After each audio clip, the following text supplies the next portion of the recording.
In a certain mansion, noises can be heard coming from a man's entertainment with an elf, who must endure everything until, later, the man leaves. Then, looking out the window, she tries to interact with a bird, but even it leaves her. In the city of Lazawan, people wonder what they should do now, and they mention that the first thing is to try to establish contact. Then, one of them asks what a certain boy wants, since it's not a good time. However, the boy hands over dragon claws and horns to sell, impressing the merchant. When he asks what's going on in the city, they warn him that a horde of monsters will attack soon, but there's no one to handle the situation. Upon closer observation, this boy looks a lot like the hero, so people start asking him for help. Some feel relieved to see Chloe right in front of them. The hero asks to talk later, but an old man insists on being heard. Since they don't have many warriors, he presents the elf from earlier, saying she's the only one available. So far, they've already been attacked by monsters and have asked several heroes for help, but they don't know what else to do. In any case, the old man believes everything will turn out fine because the hero will help. Even though he doesn't want to, everyone acts like Chloe has already accepted.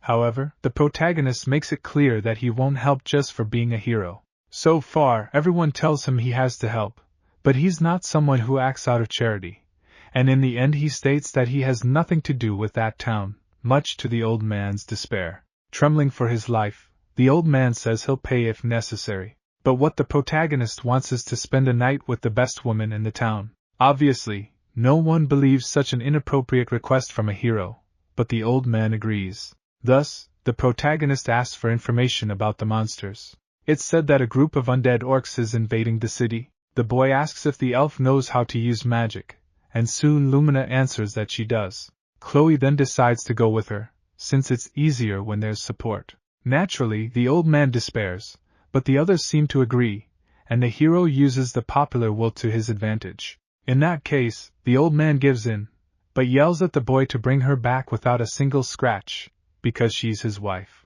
After a while, the protagonist walks through the forest alongside the elf. On the way, they eat and fight until they need to rest. Chloe is curious as to why she married that old man, and Lumina explains, sadly, that she used to live freely, until she was kidnapped and sold. The old man's family bought her 100 years ago, making her serve them for generations. Faced with this, the hero asks if she never thought of escaping during all that time, but she replies that she stopped trying when she realized it was impossible. With the collar in her hands, she says she hates all humans and that her life is controlled by orders. That collar prevents her from disobeying, and if she tries to take it off, her master can kill her. For years she tried escaping many times, but each failure brought punishment. To be honest, after thinking it over, the protagonist comments that it's understandable she was kidnapped because of her appearance, but instead of taking advantage, Chloe asks her if she wants him to humiliate the old man to free her. For a moment, Lumina is surprised, but doesn't want to get her hopes up, though she says that, if it happened, it would be interesting. This makes the hero praise her happy expression, since it's the first time he sees her smile. Anyway, it's time to continue, and it seems they're in the right place. The two decide to finish quickly. The hero attacks with his sword and the elf with her magic. The boy notices her performance isn't bad at all, but it's been a long time since Lumina used magic, and that makes her tire quickly. Even giving her all, she was already at her limit. Despite the hero's warning shouts, the girl is caught by the hands of one of the massive orcs on the battlefield. But it wasn't just any orc, it was an undead orc lord. Acting on instinct, the monster begins to take advantage of his prey, and to the hero's despair, no matter how much he slashed him, it kept standing. Even though she was exhausted, Lumina tries to defend herself with a glimmer of hope, but even her strongest fire magic has no effect. The orc's smile was visible as he hurt her. All of it pained her deeply, and although she couldn't do anything, she was sure the boy was the only one who could save her. However, she only opened her mouth to tell him to run. Even if just for a moment, the elf thanked him for the hope she felt. But instead of giving up, the hero asked her if she believed in him, and then told her to hit him with her fire. Thus, the hero jumped forward over the orc. Once again, Lumina used her magic, trusting him, and soon it struck the protagonist's sword, empowering the weapon, which was then able to destroy the orc lord with a single blow and save Lumina. Hours after the monster extermination, the old man thanks the hero for his help, along with everyone who already knew he'd win. Then the village chief gets straight to the main topic, the woman he had prepared, which makes the elf a little jealous. Without wasting time, the old man introduces Laura, the best girl in the town, making Lumina even more uncomfortable. But to her surprise, even though the protagonist accepts the reward, he chooses the one he likes most to spend the night with. Lumina can barely contain her embarrassment, and the old man, his fury, trembling with rage. The old man insists the elf is his wife, but everyone starts laughing at him, and the hero decides to explain his choice. Incredibly, Chloe declares in front of everyone that he only likes older women because they have a motherly warmth, and that when they're married, the husband's expression is the best reward. Even so, the old man believes the hero has lost his mind. When he tries to take Lumina away, the man yells at him to wait a second. Then Chloe, along with the others, scolds him for being so possessive over a servant. Later, in a more private house, the hero realizes he's ready to act. However, he asks her if she's ever felt good before. Lumina confirms sadly. Anyway, the hero puts his player on the field for the football team, and soon Lumina begins to feel the true thrill of playing with someone so experienced. Though she had tried the sport before, she had never played it the right way. The next day, in the chief's office, he comments that it seems they had fun playing, and when the hero confirms, he dismisses him and calls Lumina to come closer. But at that moment, Chloe remembers the last thing he needs to do. With a simple cut, he breaks the servant's collar, which falls to the ground, to the old man's surprise. Thus, Chloe announces that from now on, the girl is free to do whatever she wants with her life, a concept that, though so near, still feels incomprehensible to her. Later, the two leave the place, and the boy finds it strange that she's following him, even after saying she hated humans. Lumina explains that he is an exception. Since she has a long life, she wants to stay with him to create memories, and Chloe sees no reason to say no. However, beyond that, she kneels down, which leaves the protagonist quite confused. Then, introducing herself as Lumina Lutrala, daughter of Dalmer, she makes a vow to give her life in gratitude, to help him defeat the Demon King. However, the only thing the protagonist does is scold her and ask what nonsense she's talking about. After all, if she dies, he won't be able to have fun with her anymore. Even so, Lumina insists she was serious about defeating the Demon King, but the hero reveals that his real dream is to find single mothers around the world, and that the Demon King is just a side quest. As the protagonist laughs at what he just said, Lumina begins to wonder if she really made the right choice by following him. Watching everything from afar, the Demon King's queen, named Baldome, takes an interest in the man known as Chloe, for her own personal pleasures.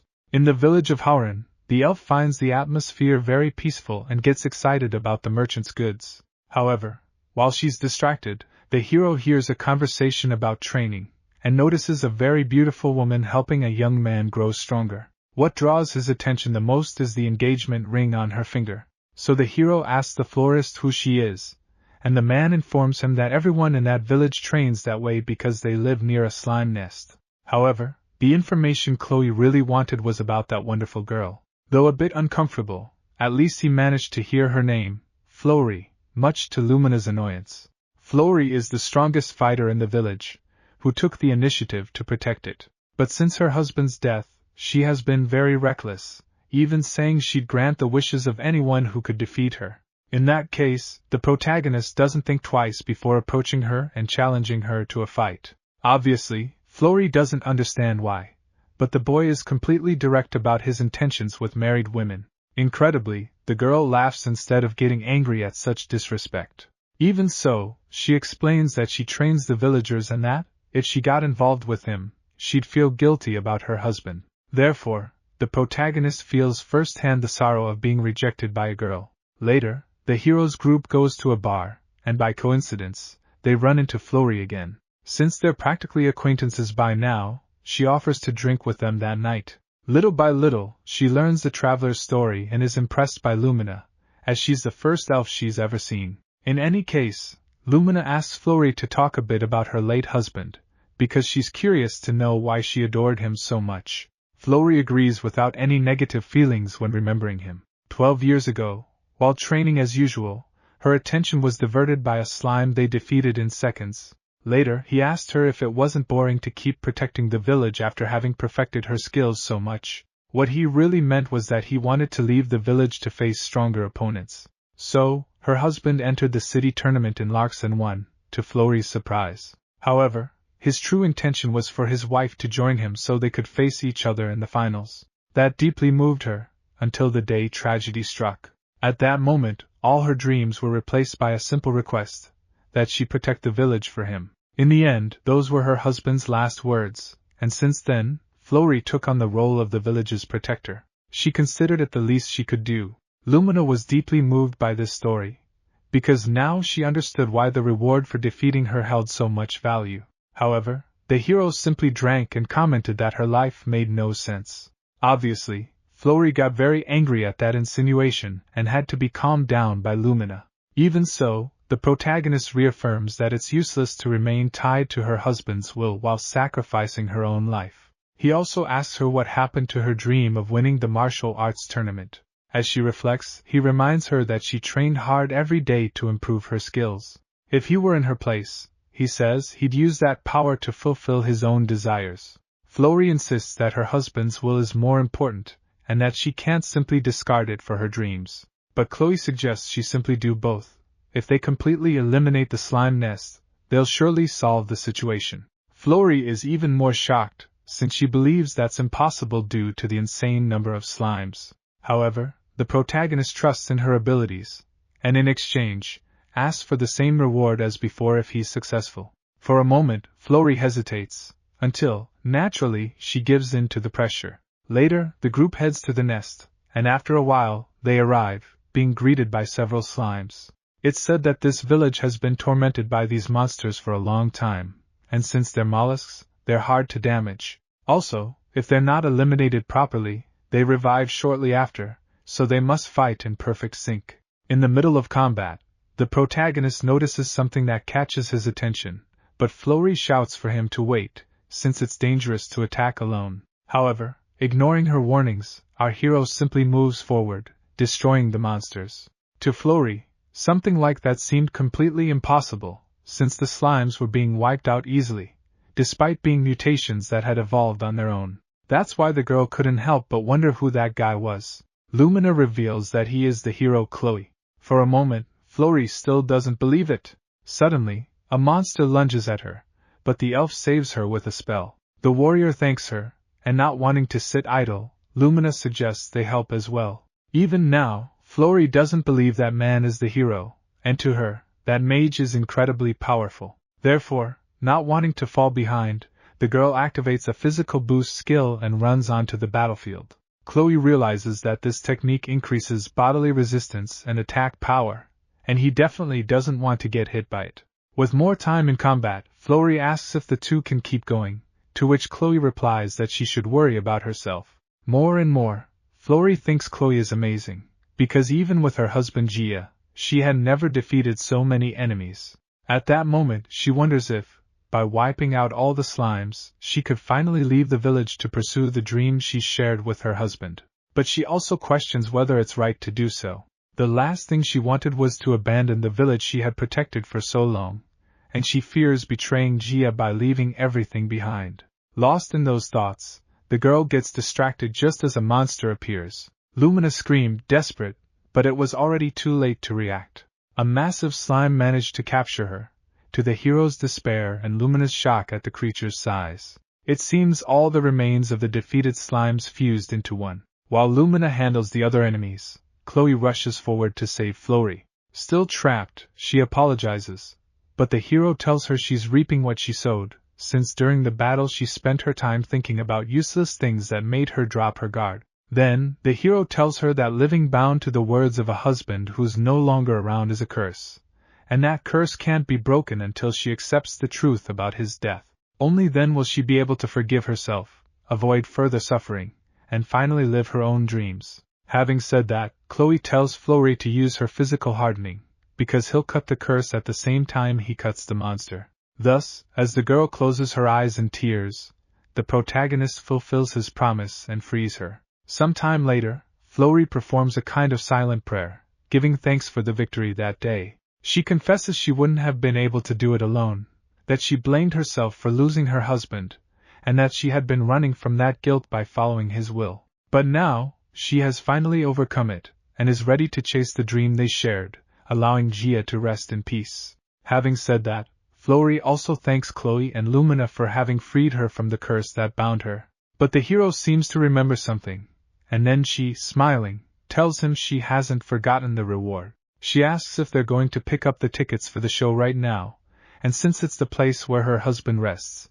the boy comments there's no better stage. Changing the subject, Chloe asks how long it's been since she had fun like this. Flory can barely answer, so he asks her if it's because it's been a long time, or because they're right next to Gia's grave. Either way, Flory tells him to hurry, but Chloe insists on hearing the request straight from her mouth.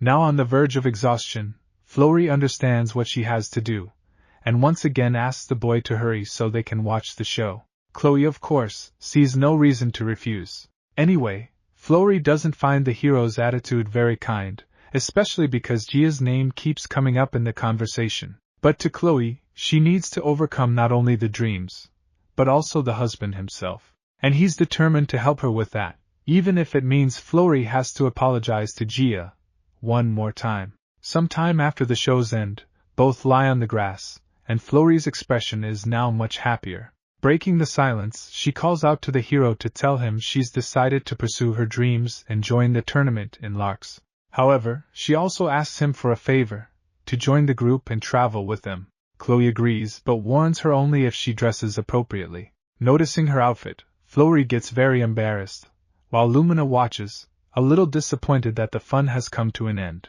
Another day, near the entrance of a cave, the group gathers to search for an object sealed by the Demon King himself due to its immense power. However, they still don't know exactly what it is. Lumina believes the Demon King should have hidden it better. Already inside the cave, the group encounters a killer wolf, which surprises the elf. Chloe asks Flory to take care of the monster, and she, without hesitation, lands a kick that sends the animal flying into a wall. Next, at the hero's request, Lumina casts a light spell that burns the monster. Finally, Chloe approaches the wolf, now nearly defeated, and lands the finishing blow. Their teamwork was excellent, so much so that Flory asks the hero what he thinks about it. But he doesn't answer, because he believes it's the perfect time to try a coordinated technique. Hearing this, both girls get worried, imagining they'll have to try hard not to mess it up. Lumina, in particular, asks what kind of technique he's referring to.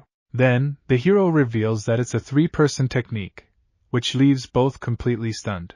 Both Flory and Lumina immediately refuse, saying they wouldn't be able to handle it. But since the hero insists a bit more, Flory storms off furiously, yelling at him, followed by Lumina. However, while the warrior thought the idea was absurd, Lumina simply didn't follow him out of sheer embarrassment. In any case, while walking through the cave's corridor, the hero notices something on the ground and shouts for them to run. But just as they turn to listen more closely, the floor beneath their feet collapses, to the protagonist's misfortune, who hates having to deal with other people's problems. Sometime later, deep within the collapse, Lumina begins to wake up and realizes that her 2 companions are safe. Noticing it, both Chloe and Flory ask her if she's alright. For some reason, Lumina replies that she feels pain, despite having fallen from a great height. Besides her, Flory notices that Alessa is also there, and that Chloe is the only one injured. However, the hero tells them not to worry about him and asks Lumina to cast a light spell. The girl obeys, lighting up the place with her magic. Thanks to that, the group realizes they're in a very different place. Lumina mentions it first, and thinking it over, they realize they haven't seen monsters at any point. Faced with this, Flory suggests that perhaps this is the place where the object they're looking for is located, and the hero agrees. Nevertheless, before continuing, the girls propose to rest, since it's safer to stay there than to camp outside. Chloe agrees and lies down. Since the ground is too hard, the protagonist uses the elf's lap as a pillow, which makes Lumina fondly remember when her mother used to do the same for her. Then, Flory comments that her mother must have been wonderful, and out of curiosity asks what Chloe's mother was like. In the past, it was common for the protagonist to be scolded for getting into fights in the street. One day, while being lectured by an adult, his mother appeared, and instead of scolding him, she apologized to the man and took him home. She already knew why he had fought again, He was defending the flowers his mother grew from some rowdy kids. She hugged him warmly, but made it clear that violence was never good, even though she loved him with all her heart. Upon hearing this, Lumina praises her mother, and Flory curiously asks where she is now. Chloe admits that he doesn't know, because his mother abandoned him to leave with a hero who had saved her. That's why he always thought that story was nonsense. At the end of the story, the girl's image of the hero completely changed. They finally understood that the reason he likes older women so much is because he couldn't grow up with his mother. Thus, the idea of the coordinated technique no longer seems so absurd. Looking at each other for a moment, the girls make a decision. They ask the protagonist if he is still willing to teach them the combat formation. Although he was about to sleep, the opportunity excites him, and he begins to teach with enthusiasm. Also, as a good teacher, he asks difficult questions and praises their performance when appropriate, to motivate them. Now it's time to see the results in practice. Flory is the first to demonstrate what she learned, followed by Lumina, who is even more enthusiastic about all the knowledge acquired at once. In the end, both end up delighted with an idea they had previously rejected, and Flory even impresses the hero himself with her dedication. However, the elf wants to make sure she learned correctly, so the protagonist performs another demonstration of the coordinated technique. The result is so perfect that Chloe can only congratulate them. He finds it incredible how committed they are to improving and how well they can work together. And although he was the teacher, he also ended up exhausted, bringing the training to a close. As expected and already mentioned before, Chloe comments that the combined technique is really useful. Apparently, the girls also greatly developed their skills in the process. Some time later, resuming the mission, the three finally find the location of the object they came to retrieve. But to their surprise, when they open the chest that protected it, they discover it's an aphrodisiac potion. Flory, of course, wonders how something like that could help defeat the Demon King. However, before jumping to conclusions, the hero proposes trying it to see if it really works. A few days later, in the city of Dinder, a nun gathers a large crowd with the goal of recruiting people to face the Demon King. In response, when the hero asks, the elf deduces that it is probably some kind of cult, which is confirmed when all the citizens mention the Great Priestess. The protagonist, for his part, is more interested in finding a good inn, but just as Chloe turns around, the nun recognizes him. Later, at the inn, Flory comments whether the hero doesn't notice something strange about the people in town. Despite everything, they seem exhausted and their eyes are strangely empty, something Lumina also confirms. Also, they all wear the same type of necklace. To make things worse, the inn door bursts open. The nun decided to appear at the last moment to speak with the hero, something that Chloe doesn't like at all. The protagonist asks her what she wants, and the woman tells him not to be alarmed. She introduces herself as Narietta, the great priestess of the Church of Ashia. From her speech, it's clear that she wants him to join her cause to defeat the Demon King. But being the mercenary type, the protagonist tells her to do it herself. This enrages her subordinates, but he adds that he'll accept under one condition. He wants an older woman, as always. This leaves all the cultists shocked and annoyed. Seeing a ring on Narietta's hand, Chloe doesn't hesitate to ask for her, which further enrages the followers due to the hero's shamelessness. Narietta, for her part, comments that she didn't believe the rumor, but now sees it's true that Chloe is a pervert who chases married women, something evident just by looking at his group members. Even so, the nun clarifies that she is a divine wife of Ashia and cannot fulfill his wish. At this, the hero declares that the negotiations have failed, and with no other option, the group leaves. However, just before crossing the door, Lumina says she has a question. Since everyone in the city wears the same necklace as Narietta, she wants to know the reason behind it. Realizing what she means, Narietta explains that it is a sign of Ashia's grace. In other words, everyone in the city is a follower of her teachings. Obviously, the group becomes alarmed, but Narietta notices something in Lumina that makes her approach under the excuse of brushing off some dust. So, as it's time to leave, the girl simply walks away, regretting not being able to form a group. And in the end, while the hero tries to understand everything with Flory, the elf feels something strange. Now outside, Narietta comments that there is no doubt the girl is a high elf. The necklace from before actually serves to absorb magic, and with elves it works instantly. Still, she thought the girl was a common one, so although they didn't get the hero's power, they obtained something interesting. In any case, the woman knows she cannot let this opportunity slip away. Therefore, she orders her subordinates to inform the priests, because tomorrow night will be the day. The next morning, Florrie wakes up Chloe in a panic because Lumina has completely disappeared. In that case, Chloe comments that the priestess probably took an interest in Lumina. So Florrie is overwhelmed with worry, not understanding how a religious leader could do that. Even so, the hero asks her to calm down because Lumina knows how to protect herself, although the priestess must have some trick up her sleeve. By the way, since it was Florrie who slept next to Lumina, the protagonist also blames her a bit. But in any case, Chloe says he's going to teach them a good lesson and calls the warrior to go rescue their group companion. Sometime later, at the church, Florrie complains that everything is very strange, but the hero tells her not to worry because she looks really beautiful in that outfit.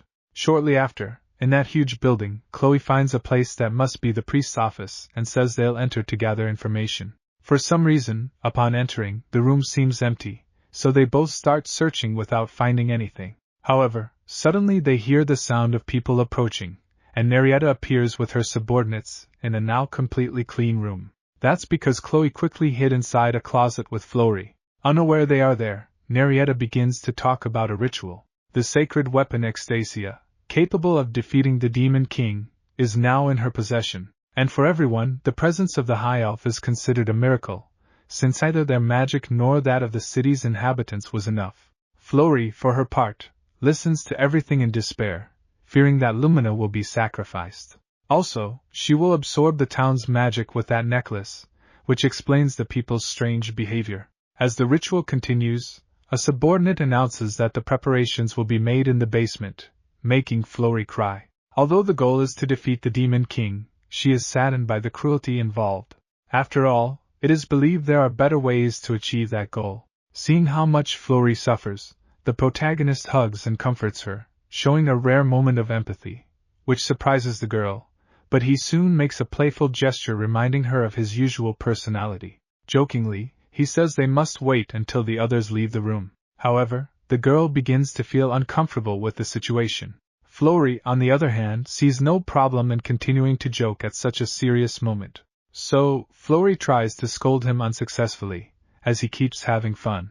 Almost desperate, Florrie warns that she might make noise because of the joke, and as it intensifies, she tries to hold back her laughter but fails. Even the slightest sound is enough to attract the attention of nearby cultists, to the duo's misfortune. As a man approaches, the girl tries to think of what to do and the protagonist reminds her they'll be discovered and keeps making noise. Still, he trusts in his strength and decides to ignore the consequences. But Florrie, afraid of being discovered, does everything she can to stay silent. With great effort, the cultists give up searching for the source of the noise.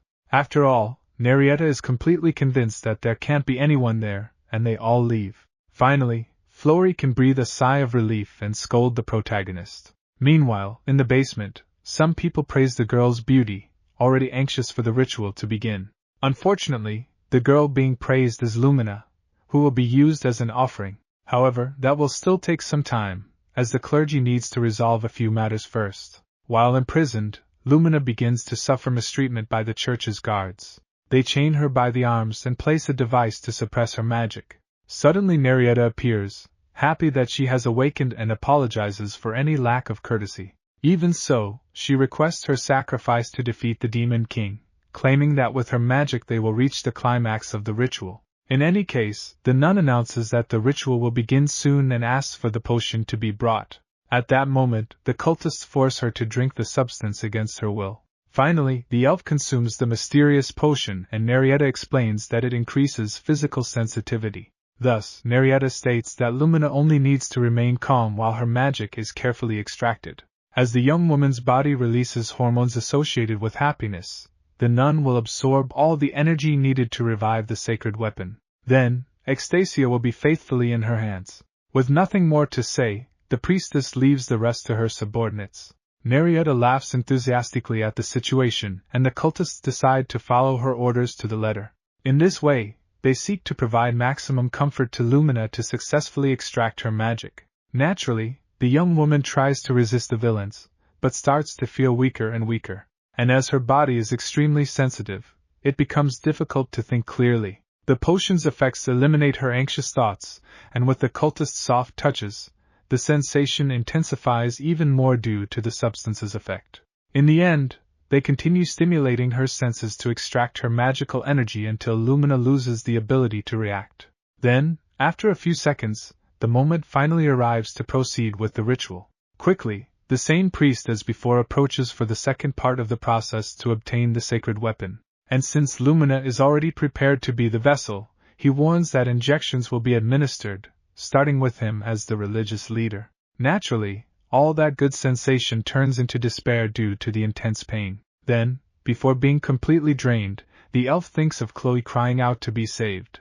And at the last moment, our hero appears and punches the religious leader in the face, sending him flying and leaving Lumina in disbelief. Obviously, Narietta asks what's going on, but Chloe makes sure to remind her how she was judged before, calling her a depraved woman this time. Even with a cloak that disguises them, the identity of both becomes obvious to everyone, and since they are no longer needed, they remove the cultist's robes, leaving the religious group even more shocked.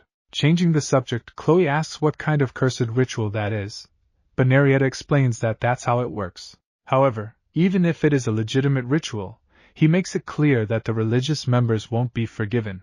After all, kidnapping someone is not legitimate. In defense, the nun orders her subordinates to attack, and the moment they try to capture Flory first, she simply laughs at their naivety, being much stronger than them. Still, after defeating them, the girl warns that she was quite careful with the wounds she inflicted. Meanwhile, the protagonist manages to cut the swords of the religious members with a single strike. Then, seeing how the situation unfolds, Narietta realizes that things will soon go wrong for her, so she runs away. If things continue like this, she will have to use the magic collected from the followers. That's why, heading towards a crystal stone, the young woman prays for Isha to grant her some power. Still witnessing everything, Lumina feels that she must stop her. For some reason, she realizes she's full of magic, unable to believe how much she accumulated with that. But the young woman is determined. Narietta begins to boast about her new power, but suddenly senses an incredible magical presence. That's because Lumina was preparing a spell with all the magic accumulated from the ritual. Thus, the young woman casts the spell toward the magic crystal, which shatters, leaving the nun unable to counterattack. Now bound to the ground, Narietta fearfully asks what will happen to her, and calmly the hero replies that she will receive a punishment proportional to her actions. Later that night, the adult citizens are confused about having been summoned, but the moment they see the high priestess, all attention focuses on listening to what she has to say. A bit breathless, Narietta thanks everyone for being there and announces that, before anything else, there's something she must apologize for. With no other option, the young woman admits that she had been stealing the citizens' magic without permission, as the gifted collars were devices meant to absorb magic. Finally, the citizens begin to link their weakness to those same collars. Once again, the priestess shouts an apology as she is punished in a humiliating way, which leaves the people somewhat confused. Either way, they throw all the collars to the ground, complaining en masse about the situation. And while Flory criticizes the hero's decision, Lumina feels jealous for not having been humiliated too. The next morning, for some reason, Narietta appears again to apologize. Then, the hero reminds her she already did that yesterday, and she comments that the church's powers alone are not enough. In the end, it was true that they needed to defeat the demon lord. That was the only reason they did those horrible things. However, with no sympathy for the plea, the protagonist simply decides to walk away, until, still nervous, Narietta calls out to him again. But this time, since they share the mission of defeating the Demon King, she offers to help. Once again, that doesn't move the group, who finally walks away. But the truth is that Narietta only did that because she realized the day before that she enjoyed being humiliated. On a random night in the Demon King's castle, a servant yells at his lady to stop, because if the king finds out, he's doomed. Nevertheless, the Demon King's ex-wife, named Baldome, continues doing what she believes is best and gets very excited remembering the image of the protagonist. Little by little, Baldome begins to notice her servant approaching as he reveals his intentions. So she calls him, but before she can say she couldn't continue, she begins to weaken until soon she loses her strength, practically turning into a living skeleton. Because experiences like these always happen, Baldome was curious to know if Chloe could withstand her presence, and knowing they had arrived at a certain village, she laughs, saying she'll take the opportunity. The next morning, in the medium-sized village, Lumina once again praises how beautiful the place is, and beyond that, takes time to compliment the beauty of the local women, with which Flory completely agrees. However, for some reason, the protagonist, who should be more cheerful, isn't paying attention. Suddenly, someone calls the group's attention, and upon realizing that Chloe is the hero, the village chief named Ken welcomes the three. Also, Ken mentions that he's already well aware of their duty, as well as their achievements. Nevertheless, although he's grateful, the two girls don't see such achievements as something good. Getting straight to the point, he explains that a long time ago this village was attacked by a horde of monsters and that, since the hero of that time saved them, they'd been honoring him ever since. That's why they are receiving the new hero, who also offers the group a place to rest at an inn. Changing the subject, the village chief introduces his wife, and she says her name is Akane to be able to show them the way. So the hero agrees, but for the girls the situation feels very strange, since Chloe doesn't react even with a married woman nearby. Sometime later, Akane shows the inn where he and the girls will stay. The place is definitely beautiful, which impresses both Lumina and Flory, but not Chloe. In any case, she wishes them a good rest and specifically mentions that she's excited to see Chloe again. Later, the three enjoy everything the place has to offer, with a good bath followed by a stroll through the halls and a delicious meal. In the end, Flory is completely satisfied with the hot springs and the delicious dinner. She's also very happy with how attentive the reception was. Even so, it's been a long time since she slept alone, so she feels a little lonely. Suddenly, someone appears in the room saying they're there to give her a massage, and although Flory refuses, saying she didn't request anything, the woman informs her that she was sent by order. So, given the situation, Flory agrees to take advantage of what's being offered. However, she's surprised to see Lumina's situation, who also accepted. The elf had to change clothes, and although the maid didn't say anything, she was puzzled by the outfit. In any case, Lumina lay down, and the maid applied essential oil to begin the relaxing movements. Soon the same was done with Flory, who also decided to enjoy the inn's hospitality. However, the maid managed to loosen all the tense nerves, and since they had never experienced anything like that, both wondered if that's how a massage was supposed to feel. With the first part finished, the two lay face down to relieve tension in their backs. The techniques of that maid, however, were very different from the usual, which surprised the girls. Flory, in particular, even felt some chills from the delicacy, but both were even more scared upon noticing the presence of a nearby mannequin. Later that same night, while the hero tries to sleep, someone invades his room. Upon discovering that it's Akane, the protagonist asks what she wants with him. The girl apologizes for the late intrusion, but says that her husband ordered her to entertain the guest. That's why she tries to act very relaxed, while Chloe still shows no reaction. However, Akane acts on her own as if she doesn't care what the protagonist is thinking. After all, it was her husband's orders that brought her there. Returning to the girl's perspective during the massage session, Flory begins to suspect that something in the oil numbed her body, but it was already too late for both to realize the trap they had fallen into. Even screaming to be freed, that mannequin began taking over the massage session in an inhuman manner, so the girls felt in danger and screamed for the hero to save them. However, our hero was busy in his room, being distracted by the village chief's wife. Back in the protagonist's room, she does everything possible to get his attention, but finally, the hero reacts by grabbing her by the arms and pulling her close to his face. Then, completely comfortable with the moment, she opens her arms to comfort the boy with a hug. But to her surprise, what the hero does is slash her with a diagonal cut. And with a very angry expression, Chloe tells Akane not to mess with him. In the end, it was just a mannequin, but the most important thing now was to find out if his companions were okay. Back in the massage room, Flory is injured by the mannequin that has her pinned down and tries to break free. She can do nothing but scream for help. But luckily for her, the very person she wanted to see appears to save her, asking if she's okay. And with Lumina already rescued, the protagonist, weapon in hand, comments that it seems they arrived just in time. Shortly after, it is revealed to the girls that Akane was a puppet, which means the chief gave the order to attack them. Suddenly, the group hears a strange noise. Lumina quickly understands what it is, because they're more of those same puppets from before, only this time an army of them. Flory realizes the gravity of the situation, especially because now they are completely surrounded. Even Chloe acknowledges it, which makes Lumina very worried. Faced with that, Flory asks the protagonist what they should do, and although they are surrounded, to him it's obvious. They just have to fight. Following the hero's obvious plan, the three begin to fight and naturally defeat many of those mannequins. However, the situation worsens because the girls begin to get tired. Lumina notices that the number of mannequins keeps increasing despite their efforts. Seeing that, Chloe suggests they ask the one responsible, indirectly. Then, Akane appears once again, congratulating the group for having managed to defeat so many of her puppets. The two girls can't believe she's actually doing that. And the hero also asks, "Who the hell is that woman?"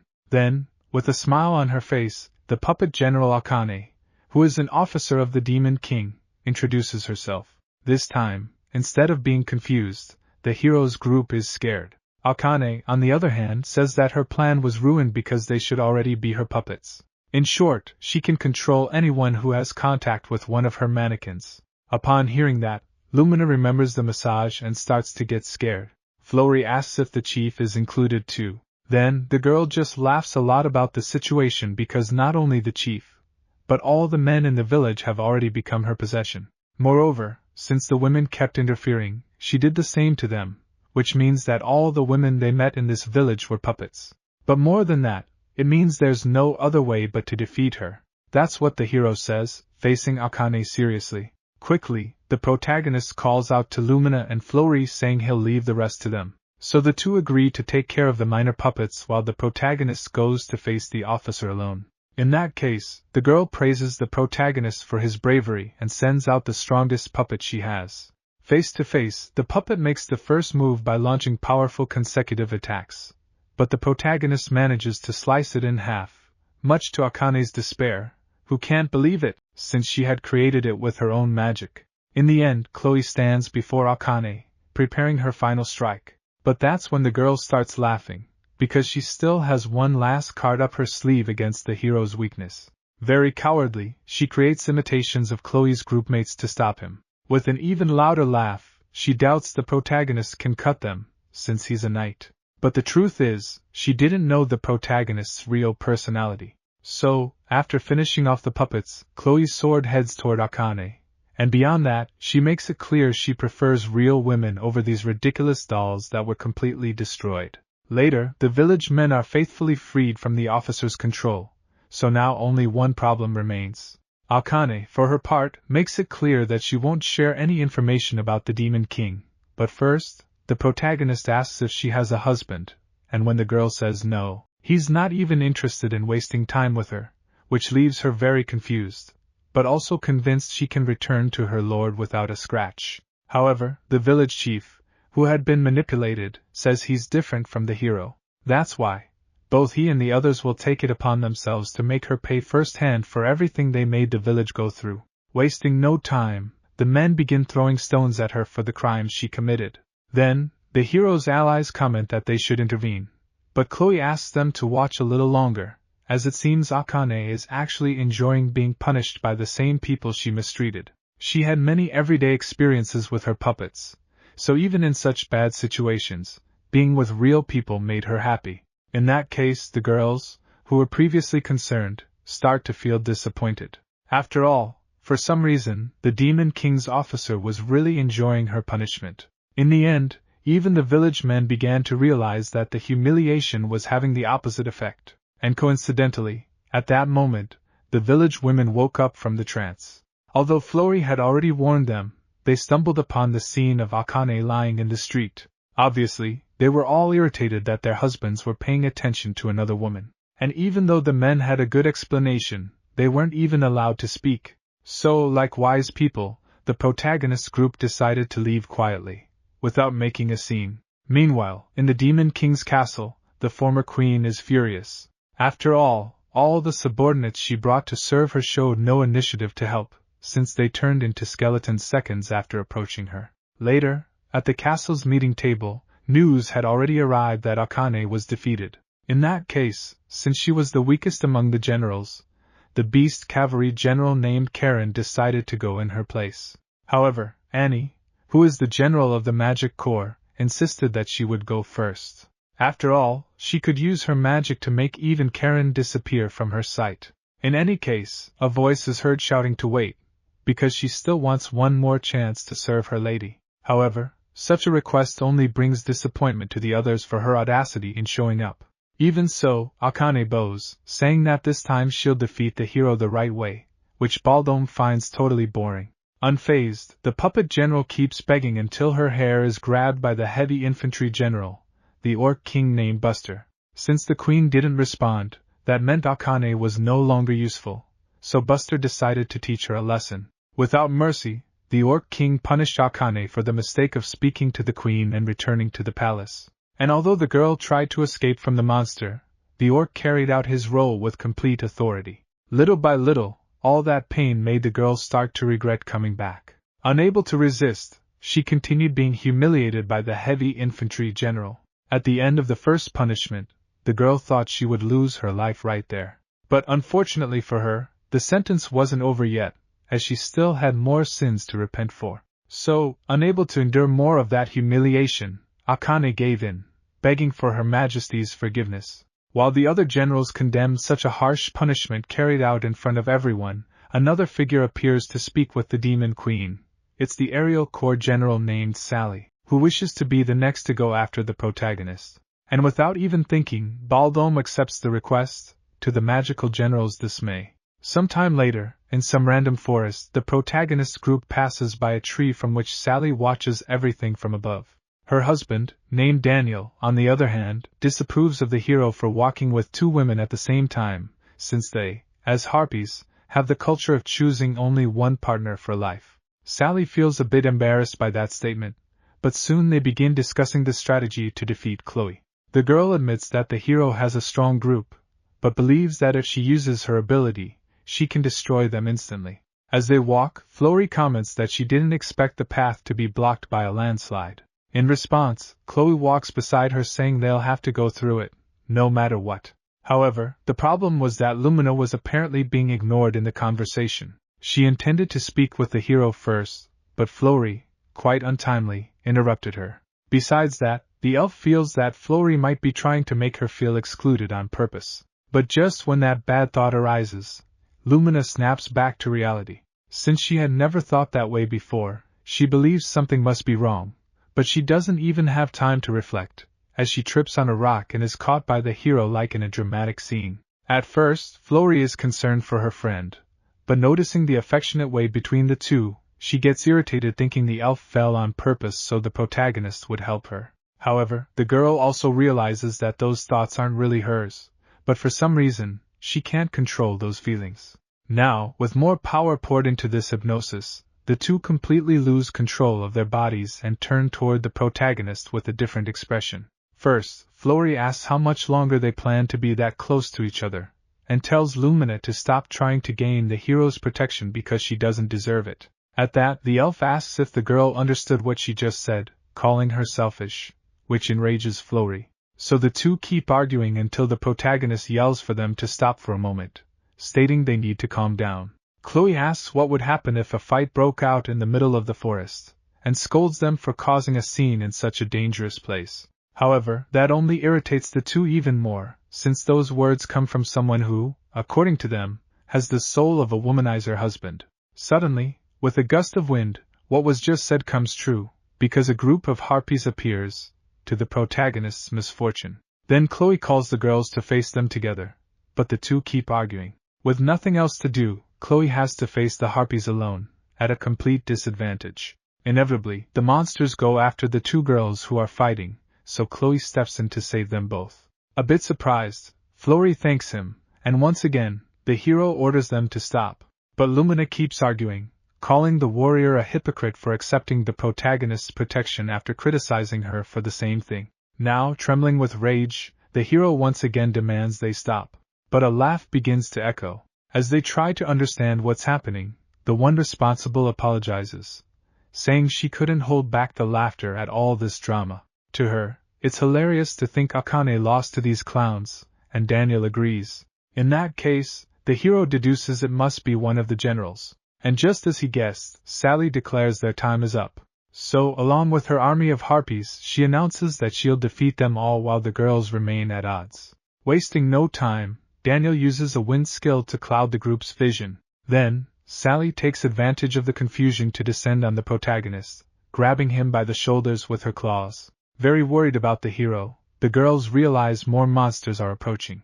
Then, Flori announces she'll attack, but Lumina casts a fire spell first that blasts them both backward.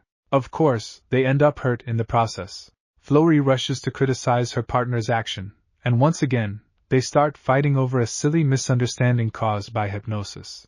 From the protagonist's perspective, Sally asks if he doesn't find that fight pathetic and declares that this is human nature.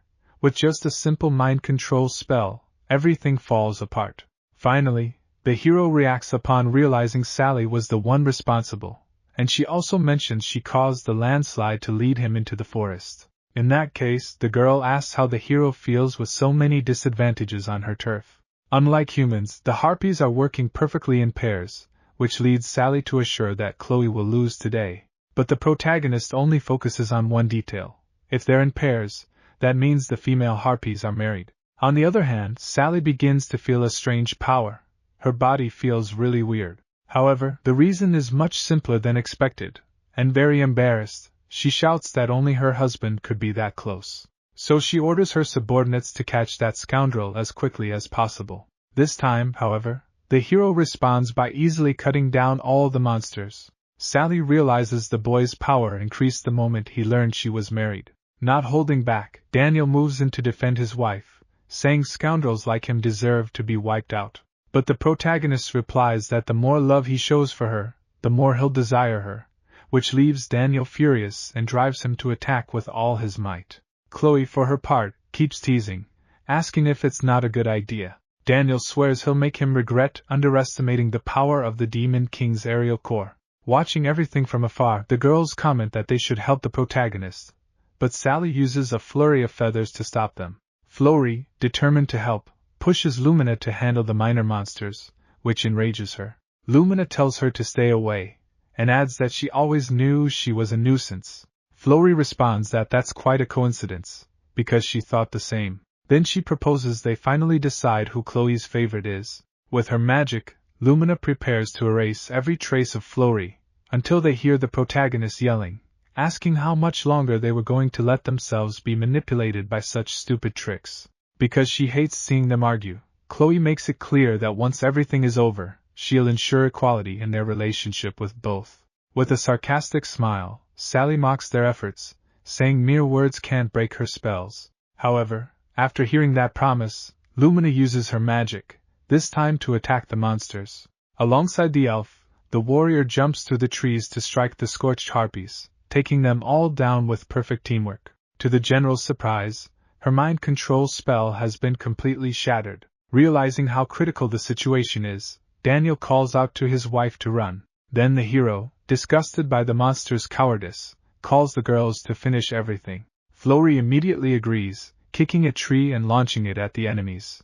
While the protagonist uses it as support, Lumina boosts him with a speed spell. Like lightning, Chloe practically teleports behind the two, and before they can react, she cuts the monster's wings off, leaving them completely helpless on the ground, under her authority. Shaking with fear, Daniel gathers his last bit of strength and begs to trade his life for his wife's well-being.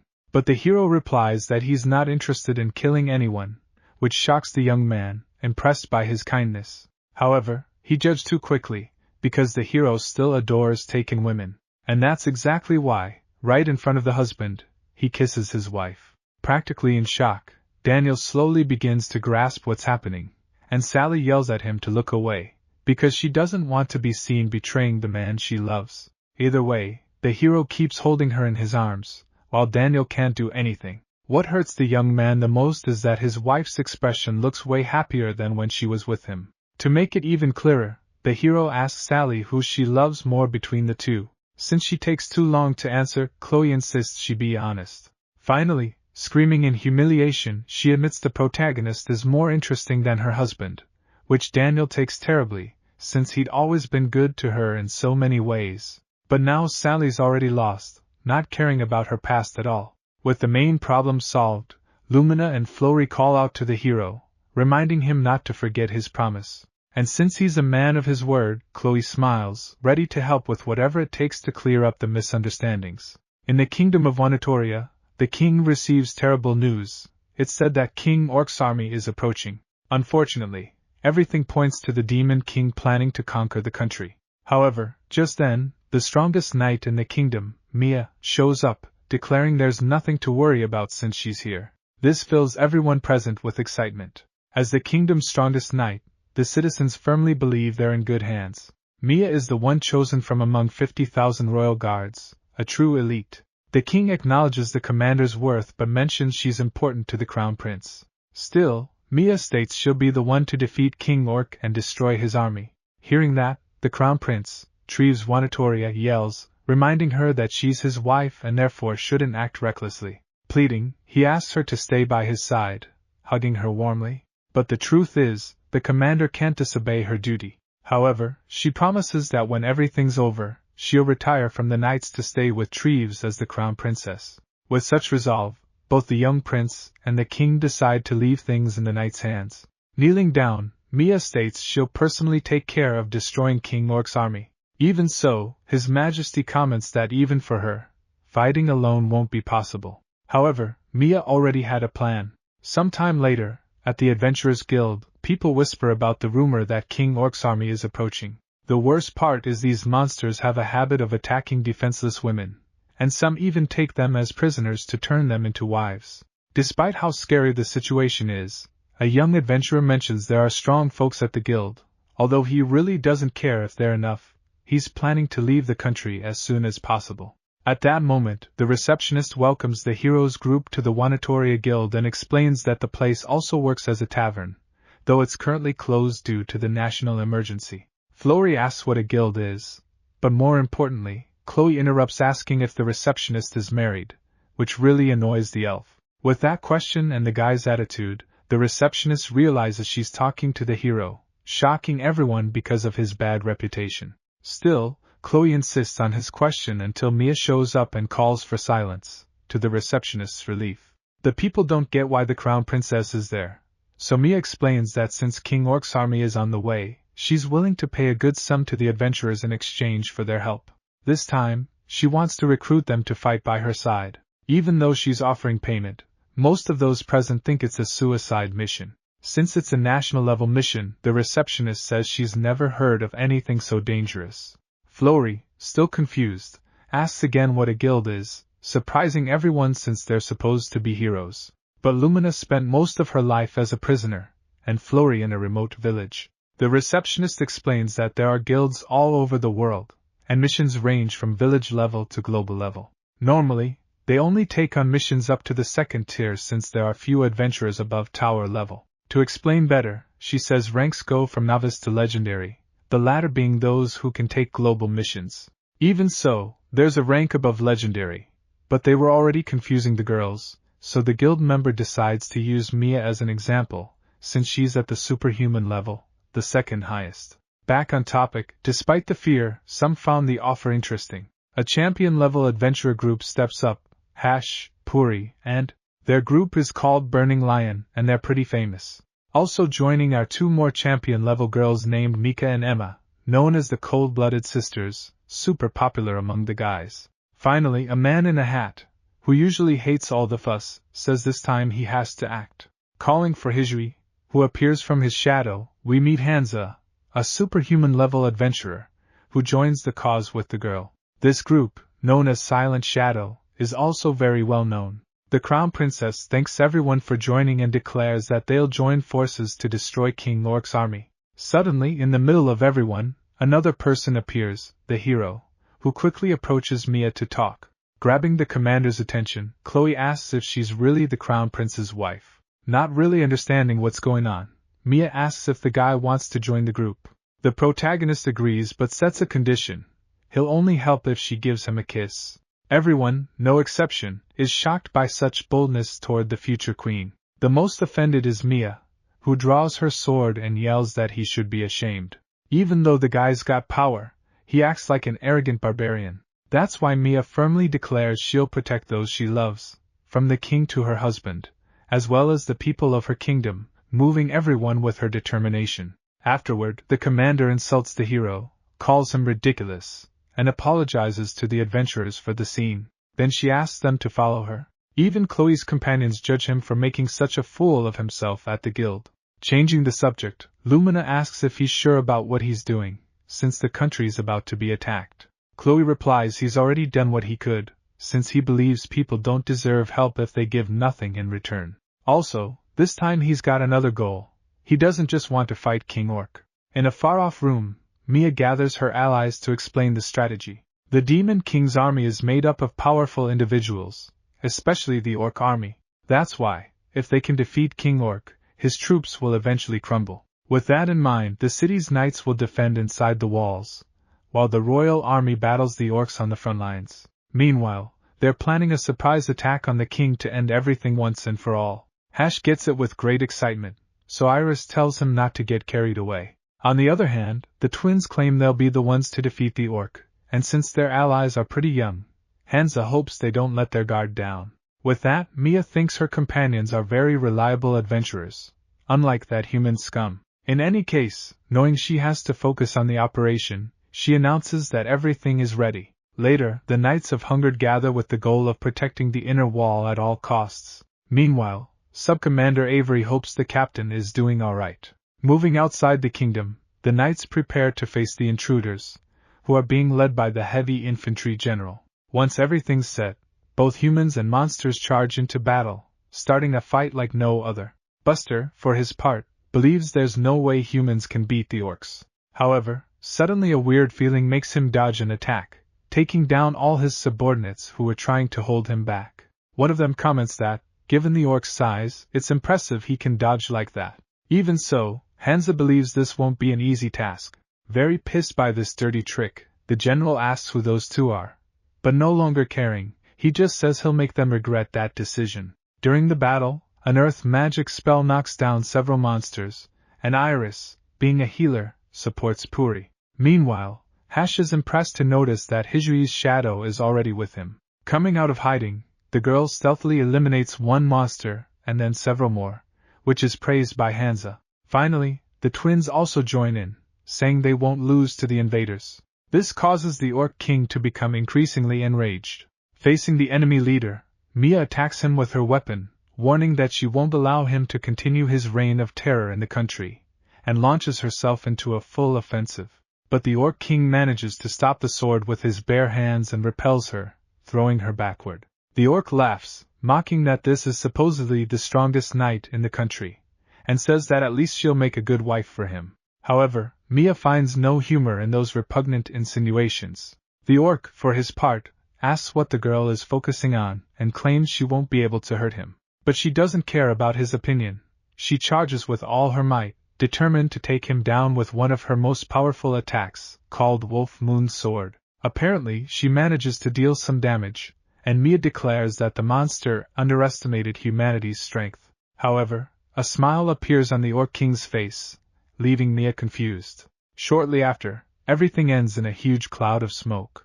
The girl tries to understand the reason for his laughter, but since the front line had defeated the leader, everyone was happy thinking victory would come easily. What they didn't expect was that within the city walls, where only a few guards were stationed, the Orc King himself would reappear, causing a massive explosion. The noise was enough to get the attention of the sub-commander, who ran to investigate, only to encounter the worst reality. The orcs were inside the city, massacring many innocent citizens. Faced with this, a soldier asks what's going on, but not even the sub-commander knows for sure. Even so, they need to fight to protect the people. Unfortunately, Avery is quickly captured by the heavy infantry general, Buster. Naturally, she tries to free herself using her sword, but for some reason, she can't hurt the monster. Annoyed by the noise, the Orc King removes the girl's armor to execute her, just like he was doing with the other citizens. Even if they try to defend themselves, the monster finds only amusement in those desperate and futile screams. Because, although she doesn't understand it yet, she has no chance of winning. Still hoping to be saved, she calls for help, but her expectations are shattered upon seeing that all her allies are in the same situation. She then realizes that her fate is something that cannot be changed. Meanwhile, outside the walls, Mia finally sees the smoke from the inner explosion. At that moment, Hansa realizes that the monsters they fought were nothing but decoys, and even Buster was fake, as he was defeated far too easily. Mia shouts that they must go help as soon as possible, but right in front of her are those same orcs from before. The strangest part is that they're still standing, even after being defeated. A bit concerned because it's the first time he's seen them, Hash explains that they are undead orcs, which understandably distresses everyone present as they realize they're surrounded. In any case, Mia asks them to join forces once more to return to the inner walls as soon as possible, especially because her people and her husband need help. That's why the girl doesn't even hesitate to keep fighting. Noticing that determination in their leader, Hash feels motivated to give it his all, and the same goes for the other adventurers, who decide to fight with everything they've got. However, above all of them was Annie, the general of the Magic Corps and the one responsible for reviving the monsters. Although she didn't want to help Buster, she found it entertaining to watch the warriors struggle, so she hoped they would take a long time to die at the hands of the orcs she had resurrected. Back on the battlefield, Mia shouts, "What is going on? The monsters are getting stronger and stronger." Puri suggests a possible explanation, saying she senses magical energy inside them. Hash, for his part, comments that their thick bodies make it hard to cut through, and Hansa adds that now they're even tougher than before. Once again, the monsters regenerate to keep fighting, no matter how many times they're cut down. Faced with this, the twins ask how they'll be able to win, something Hash wonders as well, since the enemies seem immortal. For now, the only reason they can keep fighting is thanks to a rejuvenation spell from Iris. However, it's only a matter of time before it runs out. Knowing he must clear a path for his group, Hash charges at full speed to unleash his most powerful attack, called Multiple Cuts. But before he can reach his target, a revived monster on the ground grabs his leg. Thus, the monster that was supposed to be his target ends up becoming his captor. For a moment, everyone in the group tries to understand what just happened, but Puri falls to the ground. Desperate over the loss of her great companion and distracted by the chaos, an orc sneaks up behind Iris and captures her. With the defenseless girl in its hand, the monster begins to act according to its nature. While the young woman suffers a cruel fate, Puri, still in shock, is also captured like the others. In the end, even the twins, who until then had been dominating the battle, fall into the hands of the monsters, seeing their lives completely ruined on that terrible battlefield. Finally, Hijri, too weak to continue, remains seated on the ground waiting for the worst. That's when Hansa appears, saving her and shouting for her to run as fast as she can. The girl obeys, even though she doesn't want to leave her husband alone. Right after, Hansa is completely destroyed by an attack. Thus, only Mia is left alive, kneeling on the ground and utterly defeated. But even that is about to change, as a monster appears to finish her off. Meanwhile, inside the City King's castle, the Orc King shows up demanding surrender. He also demands the sacred sword that the Demon King needs. However, the monarch states he knows nothing about that relic, and even if he did, he wouldn't reveal it. He also makes it clear that he has no intention of cooperating.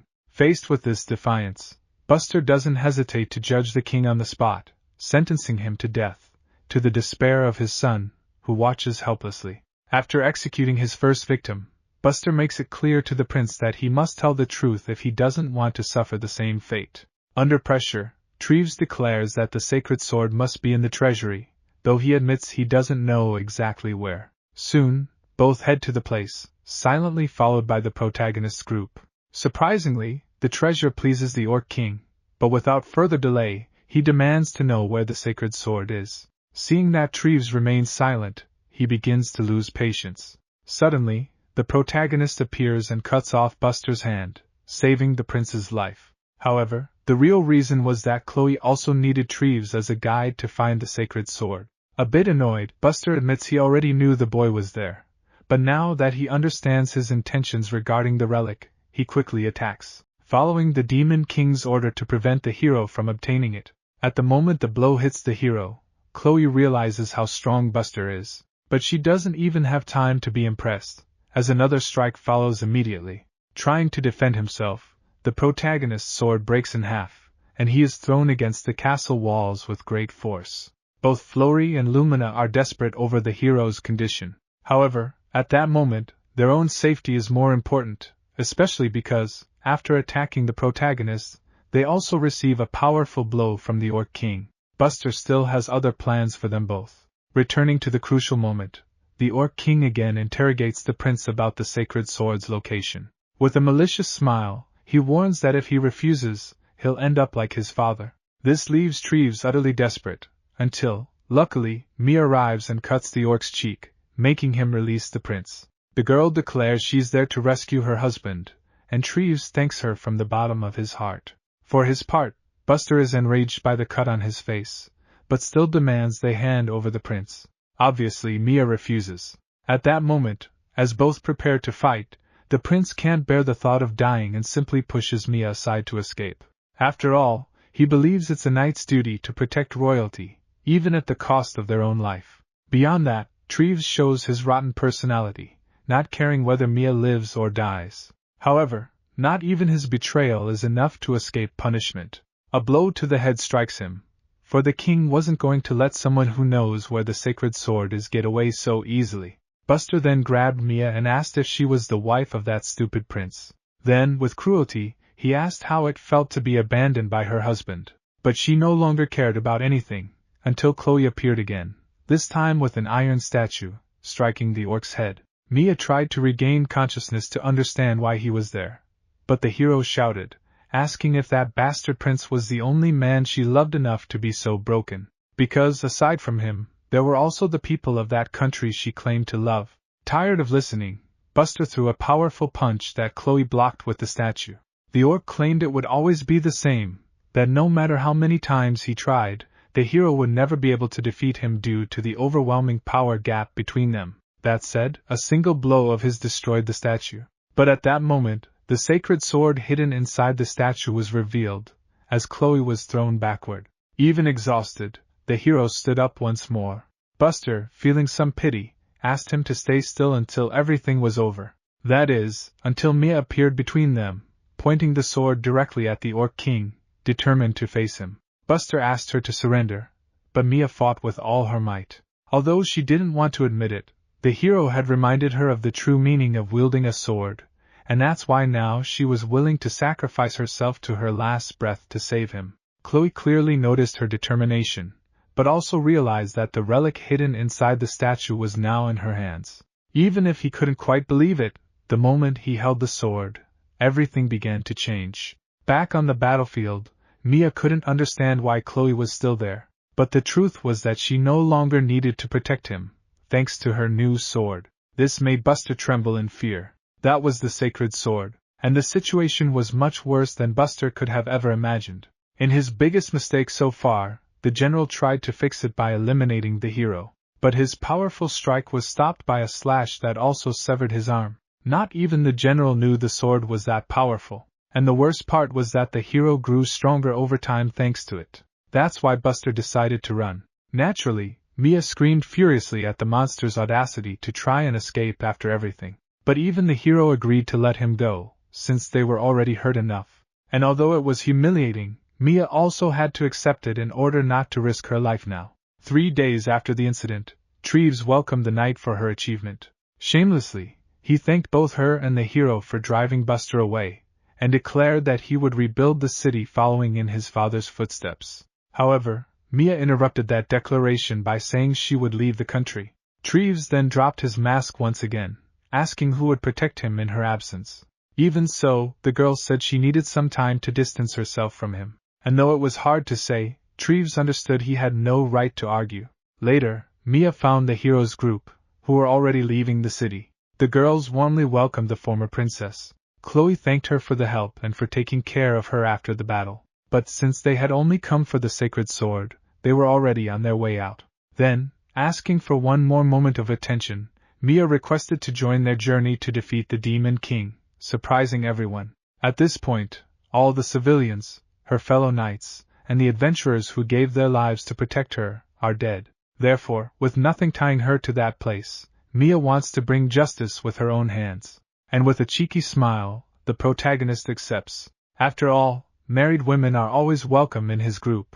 Very irritated by that remark, Mia yells that she'll never let him take advantage of her and swears, by the honor of her knighthood, that she won't give something so precious to someone like Chloe, though the group doesn't quite understand what she means. Even so, Mia gets tired of explaining, because what matters is that she has joined the group, and without resisting much, the protagonist simply lets her do as she pleases. Over time, 2 weeks have already passed since the girl joined the group, and she has to admit they're really strong. Mia feels grateful for having been accepted and because her country was saved. However, at the end of each battle, the other 2 girls would jump on Chloe to play silly games, and that was something Mia could no longer tolerate. Every night, Flory wouldn't stop making noise, which made it nearly impossible for Mia to sleep. Of all the ones who bothered her, the hero was the worst, because he was the one who encouraged the ruckus in the house. So, naturally, whenever they decided to play at night, the girl couldn't rest at all. The strangest part was that not a single day went by without them bothering her, even though they too should need rest. After Flory's turn, it was Lumina who continued the chaos. And just when she joined the fun, the hero made everything worse. At least on that particular night. After all that, Mia finally heard silence, and thought she could finally sleep. But knowing the girl wasn't asleep, Chloe called her to join the educational games as well. And it was that boldness that pushed her stress over the edge, making her jump out of bed and destroy everything while screaming for them to leave her alone. Even the next day, the knight was still very irritated, keeping her distance from the group. At one point, she worried that something bad might happen to Chloe if she kept acting this way. That's why Mia decided to take charge of the group, practically talking to herself. Suddenly, the protagonist's instincts kicked in and he shouted that something was coming. From the forest, dozens, maybe hundreds of undead began to appear. Both Flory and Chloe were naturally scared, but that wasn't the case for Mia, who dashed in without hesitation and used her wolf's moon blade technique, defeating many of them. At this, the hero commented that she was really fired up, and the other girls also felt inspired to fight. So the 4 of them charged into battle and defeated the monsters in a matter of seconds, which Mia found surprisingly easy. Flory and Lumina, however, admitted they only finished so fast thanks to her. Then, a bit embarrassed, Mia also praised both of their strength, saying they worked very well as a team. And now that everything was settled, the protagonist asked if she wanted to join a different kind of group, but the girl's face went completely dark and she began to tremble with rage. Without thinking twice, Mia pointed her sword at the boy. She admitted that, after seeing him fight, he had proven to be strong, but she still insisted that doing that kind of thing anytime and anywhere was excessive, leaving her companions completely embarrassed. In that case, she shouted a question into the air. Was the protagonist really committed to defeating the Demon King? As he got ready to answer, even the girls paid special attention to what he would say. But suddenly, something began to emerge from one of the zombie corpses right behind Mia. Unable to warn her in time, Chloe jumped in front of her to block the attack. And to everyone's surprise, right after doing that, our hero collapsed to the ground, unconscious.